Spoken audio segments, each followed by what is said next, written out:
If you've been following the Rifka Berry case, you've probably noticed that both the media and Muslim spokespersons have been denying the fact that, according to Muhammad, the penalty for leaving Islam is death. Now, anyone who's studied the Muslim sources knows that Muhammad commanded his followers to kill apostates.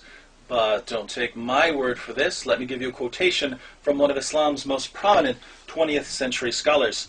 Abul al-Maududi said this: "To everyone acquainted with Islamic law, it is no secret that according to Islam, the punishment for a Muslim who turns to kufr, or unbelief, is execution.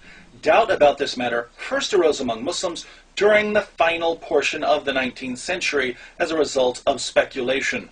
Otherwise, for the full 12 centuries prior to that time, the total Muslim community remained unanimous about it." So Maududi holds that Muslims only began questioning the penalty for apostasy at the end of the 19th century. Now, why was there such an overwhelming consensus among Muslims prior to that time? Well, I hope to answer that question in 3 short videos. In this first video, I'm going to take you through the Qur'an and the Hadith, and we'll see why there was no doubt about the penalty for apostasy for the first 12 centuries of Islam. The 2 primary sources of Islamic law, of course, are the Qur'an and the Sunnah of Muhammad, Muhammad's words and deeds, which are recorded in the Hadith. The Qur'an, unfortunately, is usually much less clear than the Hadith, and when it comes to the issue of apostasy, it's in the Hadith that we find clear, definite, unambiguous statements from Muhammad. There are, however, some Quranic passages to consider. Let's look at 3. Commentators such as Maududi argue that there's a command to kill apostates in Surah 9, 11 through 12. The passage reads, "But if they repent and keep up prayer and pay the poor rate, they are your brethren in faith, and we make the communications clear for a people who know. And if they break their oaths after their agreement and openly revile your religion, then fight the leaders of unbelief." According to Maududi, when the passage refers to those who break their oaths, it isn't referring to people who break political treaties, but to those who become Muslims, then apostatize. And verse 12 tells Muslims to fight such people. I think that the Quran is ambiguous here, however. I think a person could reasonably interpret the passage as referring to political treaties. So there's nothing definite here concerning apostasy. Surah 16, 106 is another interesting passage. It says, "He who disbelieves in Allah after his having believed, not he who is compelled while his heart is at rest on account of faith, but he who opens his breast to disbelief, on these is the wrath of Allah, and they shall have a grievous chastisement." Without some background in Islamic thought, it may sound as if this is referring only to a future judgment when it says that the wrath of Allah is on the apostates. However, in Islam, it's often the Muslim community that carries out Allah's wrath. This is why Muslims are called to fight Christians and Jews in Surah 9:29. According to the next verse, Allah's wrath is upon us because of our beliefs. Therefore, Muslims have to fight us. But here again, I would say that the Quran is ambiguous with respect to killing those who leave Islam. There are a couple of other passages we could consider here, but it seems to me that the clearest Quranic command to kill apostates is Surah 4:89, which reads, "They desire that you should disbelieve as they have disbelieved, so that you might be all alike. Therefore take not from among them friends until they fly their homes in Allah's way. But if they turn back, then seize them and kill them wherever you find them."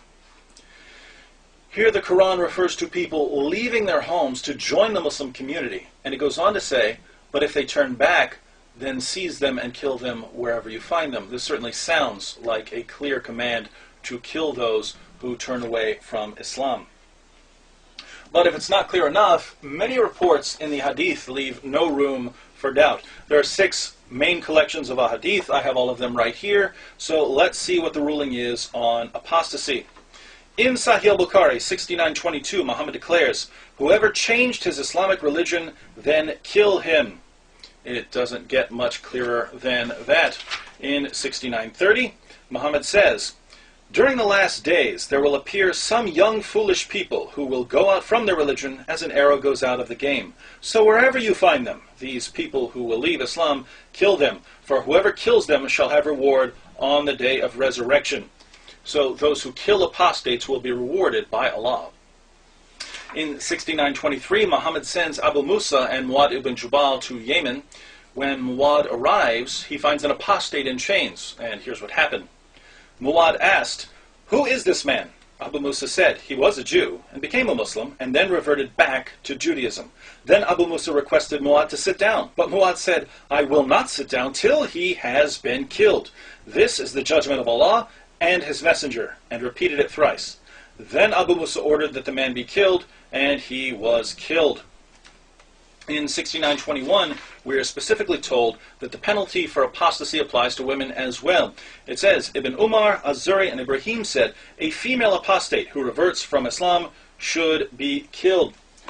Let's look at another collection. Sahih Muslim, number 4154 reads, Allah's messenger stood up and said, the blood of a Muslim who bears the testimony that there is no God but Allah, and I am his messenger, may be lawfully shed only in case of three persons: the one who abandons Islam and deserts the community, and the married adulterer, and life for life. So apostasy is one of three reasons given by Muhammad for killing someone who had become a Muslim. In Sunan Abu Dawud 4345 and 4346, we read about an apostate named Abdullah ibn Sar. Muhammad commanded his followers to kill Abdullah.